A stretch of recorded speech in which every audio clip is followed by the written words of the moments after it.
आजकल उत्तर प्रदेश में पत्रकारों पर ताबड़तोड़ हमले किए जा रहे हैं, जिसको देखते हुए पत्रकार बिरादरी बेहद परेशान, चिंतित है। लेकिन इसमें सबसे बड़ी जो बात यह है कि पत्रकारों के पास ना तो किसी तरह से यूपी पुलिस की तरह हमारे पास कोई हथियार है कि हम किसी, या ना ही हमारे पास ऐसी कोई सफारी या एक्सयूवी गाड़ी है कि हम किसी आदमी को बैठाएं और उसको रास्ते में ले जाके गाड़ी पलट दें।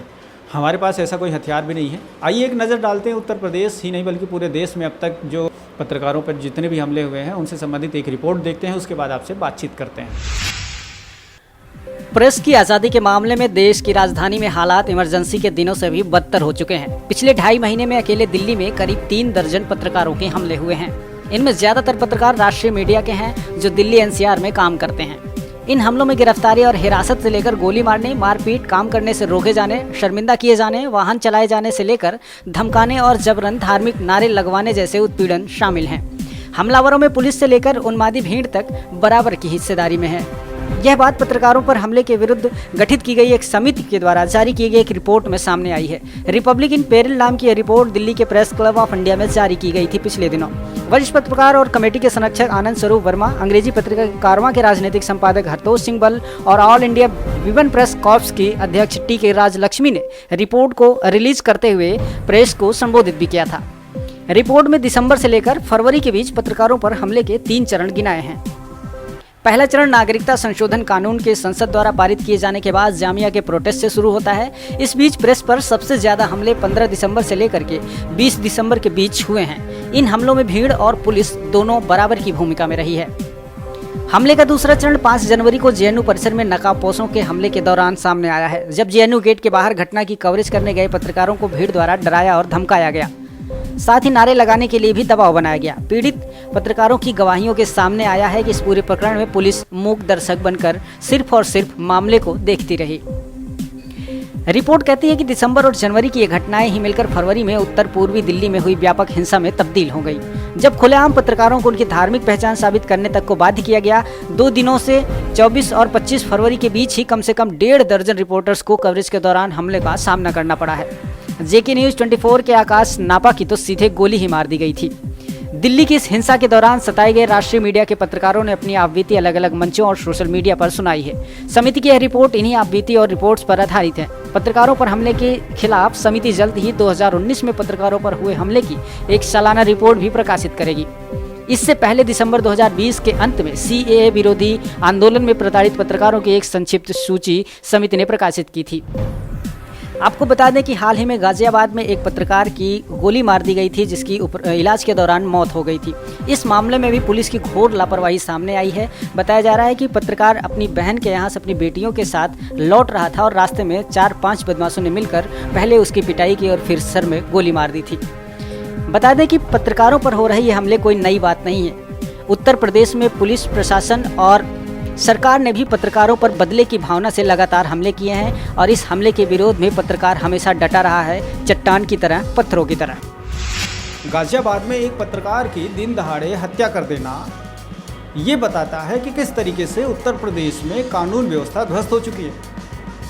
एक पत्रकार अपने बहन के यहाँ से 2 बेटियों के साथ बाइक पर जा रहा था। ठीक उसी समय 5 से 7 लोगों ने उसे घेर लिया। पहले तो उसकी जमकर पिटाई की और उसके बाद उसके सिर में गोली मारकर फरार हो गए। कितना दुखद समय होगा उस बेटी के लिए जिसके सामने उसके बाप को गोली मार दी गई। हालांकि पत्रकार को बचाया नहीं जा सका। लाख कोशिशों के बाद 9 लोगों को अरेस्ट किया है पुलिस ने। एक व्यक्ति अभी भी इसमें फरार चल रहा है। लेकिन सवाल ये है, पूरा घटना कांड क्या है वो आपको समझाते हैं। घटना कांड ये है कि एक पत्रकार हैं गाजियाबाद में, उनकी बहन रहती हैं वहीं आसपास कहीं कबीर नगर के आसपास। वहाँ पर उनकी जो भांजी है उनको लेकर के तमाम अड़ोसी पड़ोसी कुछ लोग थे जो छीटाकशी करते थे। इसका विरोध जब उनकी बहन ने किया तो उन्होंने उन्हें धमका दिया। वो बात जब पत्रकार को पता चली तो वो जो है अपने उसकी तहरीर लेकर संबंधित थाने में दिया। लेकिन पुलिस की दरिया दिली तो देखी कि 2-3 दिनों तक उन्होंने अपराधियों को संरक्षण देना ही उचित समझा। कोई कार्रवाई नहीं की, किसी तरह का कोई उस पर एक्शन नहीं लिया, किसी तरह का कोई उस पर उस एप्लीकेशन का संज्ञान नहीं लिया। इससे साफ जाहिर होता है कि पुलिस की मंशा में क्या है। हालांकि कोविड-19 के दौरान पुलिस ने बहुत सराहनीय कार्य किए हैं, बहुत अच्छे कार्य किए हैं, लेकिन अपराधियों को लेकर के खासकर उत्तर प्रदेश की पुलिस लगातार नाकाम होती नज़र आ रही है। पिछले दिनों आपने देखा कि किस तरीके से कानपुर में विकास दुबे अपने गैंग के साथ 8 पुलिसकर्मियों की हत्या करके वहाँ से साफ फरार हो जाता है और पूरे यूपी की बॉर्डर को लांघते हुए एमपी में चला जाता है, उज्जैन में जाता है और ख़ुद सरेंडर करता है। और पुलिस इस दौरान कहीं भी नाके पर ना तो उसकी चेकिंग करती है, ना कहीं पे वो पकड़ा जाता है।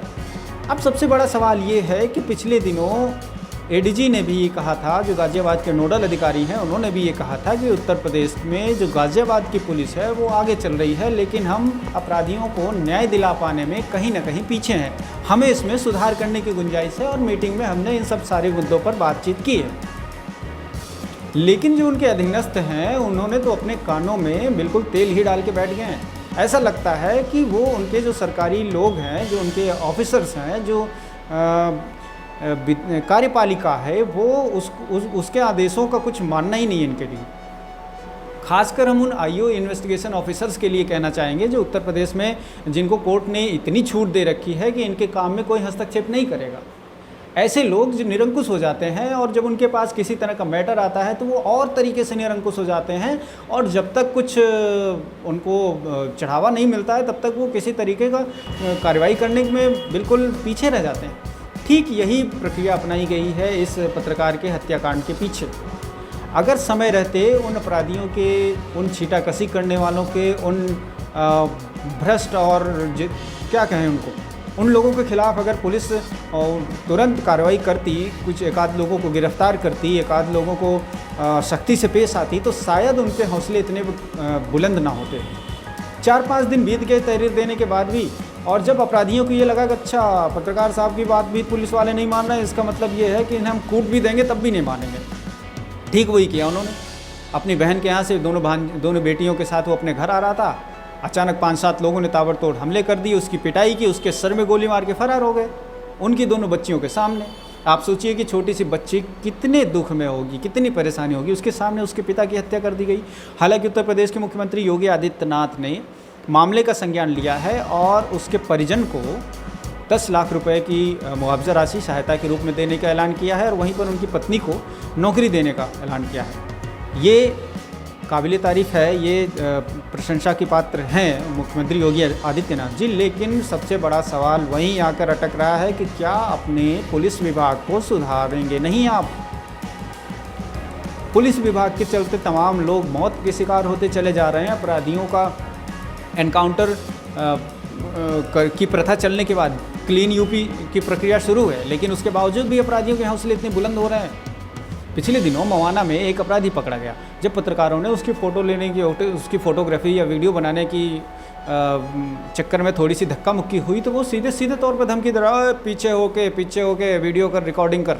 अरे बताओ भाई, इतनी अपराधियों के हौसले इतने ज़्यादा बुलंद हैं उत्तर प्रदेश में। अगर इस तरह से चलता रहा तो आने वाला समय तो मुझे लगता है कि बहुत मुश्किलों भरा होगा। हम पत्रकार लोग किस तरीके से हम आम जनता की बातों को उठा पाएंगे, किस तरीके से हम सड़कों पे घूम सकेंगे? हमारे पास तो कोई बंदूक भी नहीं है उत्तर प्रदेश पुलिस के जैसे कि कोई अपराधी हम पे हमला करे और हम बंदूक से उसको अपने आत्मसुरक्षा में एनकाउंटर दिखा दें। हमारे पास तो वो भी नहीं है, हमारे पास तो कलम ही है। और जब हम किसी तंत्र को, किसी विभाग की कमियों को उजागर करते हैं तो संबंधित जो विभाग है वो हमसे दुश्मनों की तरह रवैया अपनाने लगता है, वो हमको अपना दुश्मन मान बैठता है। मुख्यमंत्री जी, आपके कार्यालय में आपके विभागों ने एक विभाग की स्थापना की है जिसे कहते हैं सूचना विभाग। सूचना विभाग का काम क्या है कि वो तमाम जो कमियां हैं विभागों की उनको उजागर करना, संबंधित प्रशासनिक अफसर को देना ताकि उस पर कार्रवाई की जा सके। अगर ये अफसर नहीं मान रहे हैं तो उसको और ऊपर अफसरों को पहुंचाना ताकि उन तक ये मामला संज्ञान में जाए और कार्रवाई हो। जो पत्रकार साथी हैं वो यही सब काम करते हैं, बल्कि इससे ज़्यादा काम करते हैं और बिना पैसे के करते हैं।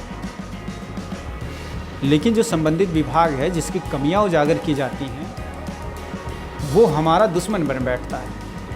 ऐसी परिस्थिति में हम क्या करें? क्या हम अपनी पत्रकारिता छोड़ दें? क्या हम इस खौफ से सड़कों पर निकलना छोड़ दें कि कोई बदमाश हम पर हमला कर देगा? पुलिस बिल्कुल फेल हो चुकी है। किसी तरीके से अगर पुलिस कार्रवाई भी करती है तो निष्पक्षता का कोई इसमें नामो निशान नहीं होता। 151 की धारा है, किसी ने पीटा तो लगा दो, कोई पीट गया तो भी लगा दो, 151 की धारा में चालान कर दो, हो गया, पुलिस की कार्रवाई ख़त्म। कागज़ों में दिखा दिया साहब पिछले दिनों कार्रवाई की गई थी 151 की। एडीजी जोन पीएसी ने पिछले दिनों, जो गाज़ियाबाद के नोडल ऑफिसर हैं, उन्होंने कहा था कि हम एक कार्रवाई करें लेकिन नज़ीर बना दें। ये छिटपुट जो कार्रवाइयाँ पुलिस करती है, पौवा बेचने वाले को पकड़ लिया, कोई शराबी जा रहा है, एक बोतल अपने घर पे पीने का जुगाड़ कर रहा है, शाम को उसे पकड़ लिया, उसे शराबी घोषित कर दिया, माफिया घोषित कर दिया उसे। कैसे कैसे काम करते हो भाई मेरे। इस तरह की कार्रवाइयाँ ना करके कोई ठोस कार्रवाई तो करो, किसी नतीजे पे तो पहुँचो। जब उस बेचारे की जान चली गई तब जाके आपने 9 लोगों को गिरफ्तार किया है, ताबड़तोड़ कार्रवाई की आपने, 6 टीमें गठित कर दी। इससे पहले ये टीमें गठित नहीं हो सकती थी, इससे पहले ये 9 के 9 लोग अरेस्ट नहीं हो सकते थे, इससे पहले ये इन अपराधियों पर कार्रवाई नहीं हो सकती थी। दिखावा करने के लिए चौकी प्रभारी को आपने सस्पेंड कर दिया, अच्छी बात है, चौकी प्रभारी की इसमें कमी थी, आपने उनको सस्पेंड कर दिया। कैसे सुधारा जाए, कैसे इसको आगे बढ़ाया जाए, ये हम सभी की जिम्मेदारी है। पुलिस महकमे को ठीक तरीके से संचालित करना हम सभी की जिम्मेदारी है। हम जो भी एप्लीकेशन आती है, अगर उस पर हैंड टू हैंड कार्रवाई हो, उस किस तरीके की एप्लीकेशन है, उसमें संबंधित जो व्यक्ति है उसका कोई क्राइम रिकॉर्ड तो नहीं है, या वो कोई हिस्ट्री शीटर तो नहीं है, कोई बड़ा बदमाश तो नहीं है, या वो क्यों उसके खिलाफ इतनी ईर्ष्या रख रहा है, इन सारे पहलुओं की जांच होनी चाहिए। जांच होने के बाद कार्रवाई हो और सख्त कार्रवाई हो। ऐसा ना हो कि कोई झूठी एप्लीकेशन दे रहा है और वो उसके झूठी एप्लीकेशन में पुलिस उलझती जा रही। बहुत कई बार ऐसा ये सामने आता है कि पुलिस विभाग ये कहता है कि अब तो बहुत ज़्यादातर लोग जो फॉल्स एप्लीकेशन देते हैं, जो घटना नहीं हुई है उसको भी उसमें दिखाते हैं। भाई मेरे, जो घटना नहीं हुई है उसको कैसे कोई दिखा देगा। आप इतने अनुभवी लोग जो पुलिस विभाग में बैठे हुए हैं, जो 40-40, 50-50 साल के जो आईओ हैं, इन्वेस्टिगेशन ऑफिसर हैं, एसएचओज हैं, सीओ हैं, एसपी हैं, एसएसपी हैं, इसके ऊपर और तमाम लोग हैं, आईजी, डीआईजी और एडीजी। अरे ये तमाम लोग क्या इनमें अनुभव नहीं है क्या सही और गलत का फैसला करने का? अगर गलत किया है तो आप उसके खिलाफ एक्शन लीजिए। 2-4 लोगों के खिलाफ अब एडीजी ने क्या कहा था कि आप एक केस पर कार्रवाई करिए लेकिन नज़ीर बना दीजिए। एक झूठे मुकदमे में कोई आदमी झूठी कार्रवाई करवाना चाहता है, झूठी एप्लीकेशन देता है, तो उसकी निष्पक्षता से जांच कीजिए, सबूतों के साथ उसको आप सज़ा दीजिए। अगली बार उसकी हिम्मत नहीं, 10 और लोग भी इस तरह की किसी तरह की गलत हरकत करने से परहेज करेंगे, फर्जी एप्लीकेशन देने से परहेज करेंगे। लेकिन पुलिस इच्छा तो जगाए, कुछ करने की ठाने तो सही। तो साथियों, मुझे उम्मीद है कि हमारा ये प्रयास आपको पसंद आया होगा, और अगर आपको लगता है कि हमारी बातें ठीक हैं तो आप कमेंट करके अपनी राय बताइए। इस वीडियो को शेयर करें ज़्यादा से ज़्यादा, ताकि और ज़्यादा लोगों तक ये हमारी बात पहुँचे और तमाम लोग जो हमारे पत्रकार साथी हैं वो सचेत हों, निश्चिंत हों और दिल ठोक कर, सीना ठोक कर अपनी पत्रकारिता करें। तमाम जो अपराधी हैं उनमें खौफ का माहौल हो। हम ऐसा राम राज्य चाहते हैं कि जहाँ पर अपराधियों के मन में खौफ हो, गलत करने वाले डरें। यहाँ पर तो सही और जो अच्छा काम करने वाले हैं वो डरते हैं। थाने में जाकर एप्लीकेशन दे के क्या फ़ायदा होगा, ऐसा सोचते हैं। इस तरह की बातें ना सोच के ऐसा माहौल पैदा किया जाए कि यहाँ पर आदमी सुरक्षित महसूस करे। पुलिस के पास जाने पर उसे ये लगे, गर्व का अनुभव हो कि हम पुलिस के पास जा रहे हैं, अभी तुम्हारी ऐसी की तैसी होगी। यहाँ पर तो अपराधी कहता है कभी जा जो करना कर लियो, दे दियो पुलिस को एप्लीकेशन। 2-3 दिन के बाद फिर कार्रवाई नहीं होती है, वही अपराधी फिर उससे टकरा जाता है, हाँ भाई क्या कर लिया तुमने और तुम्हारी पुलिस ने।